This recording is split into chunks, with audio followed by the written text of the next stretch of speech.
we most societies, most free societies live in a democratic system. Democracy, I suppose, is a governance system, and capitalism is a economic system.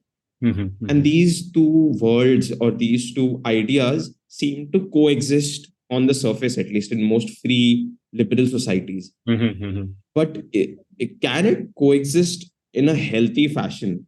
Like if capitalism is so all consuming, can capitalism and democracy live or coexist healthily? Yeah, that's a good question between democracy and capitalism, because the mainstream liberal thought basically says that the final endpoint of humanity is democratic political systems and a capitalist economic system. But if you look at it, I feel that there is an inherent complete paradox between these two systems. So democracy is inherently about equality. And one could argue in a very purist sense that it is only about equality of political and civil rights and not really economic inequality. But I think that would be a very superficial argument. In spirit, democracy is about equality. It's about equal dignity to all people. It's about the right for all of us to be able to take decisions that matter in our lives.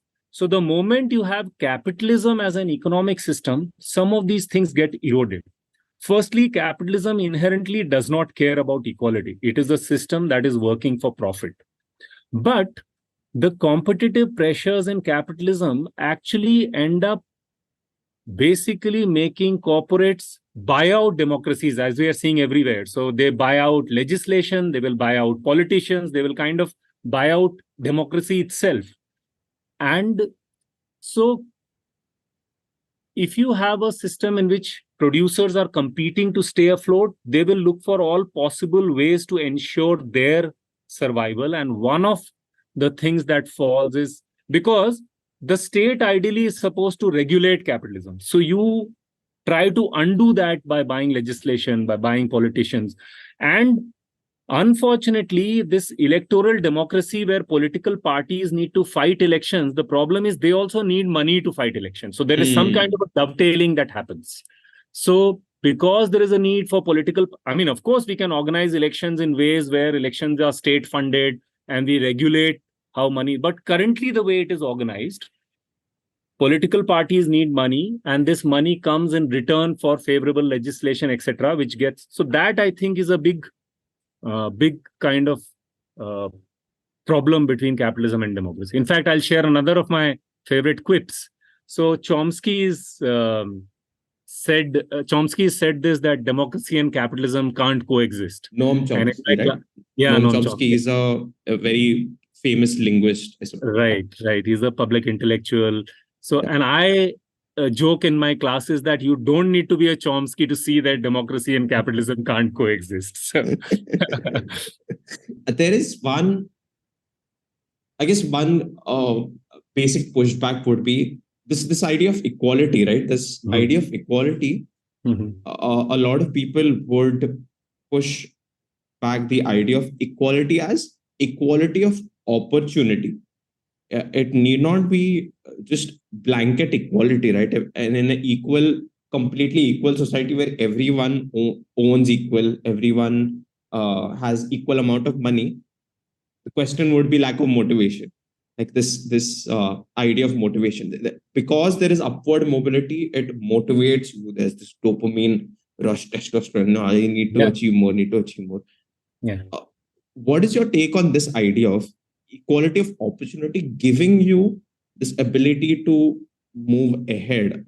And in a truly equal, egalitarian society, would it not stifle this need to push further, to innovate? Yeah, so what you're saying is actually what mainstream economic theory says, and that is their assumption about human nature and human beings. So, see, if you can ensure a true equality of opportunity, I think that itself is a great starting point. But most of us are not even aware about the realities of our society. So, for example,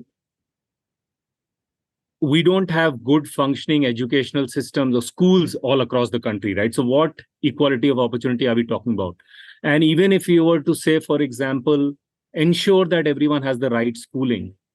Somebody who's coming from a Dalit family, the way they get treated in a classroom, the possibility of the teacher kind of behaving with them in a discriminatory way, even that exactly same kind of schools are still not ensuring an equality of opportunities. So I can theoretically agree that equality of opportunity is a good way to start, but we need to really see the nuances of, can we really even provide that? That would be one answer. I mean, if that's an answer of any kind on the equality of opportunity thing that you said. But on the other one, where you say that if we had an equal society, why will people be motivated to even move forward? I would again say that I think we have a very dim view of human nature if we were to see human beings like this. We are assuming that human beings only want to do well, to do better than someone else, to outcompete someone else.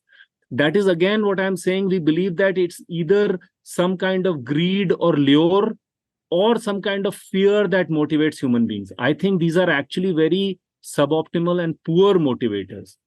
We can see human beings all around us who are motivated by something completely different. There is a desire to just do something well, there's a desire to contribute. So it's not that we are only motivated if we can beat someone else or if I can be better than the other.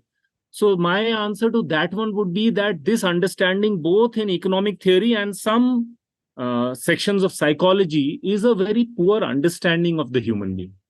And again, like I was saying, in the case of the psychological and material needs, we can see this in people around us. We can even see it in ourselves. Yes. So sometimes we also need to question a lot of the assumptions in dominant economic theory or social science, that is this really how I am?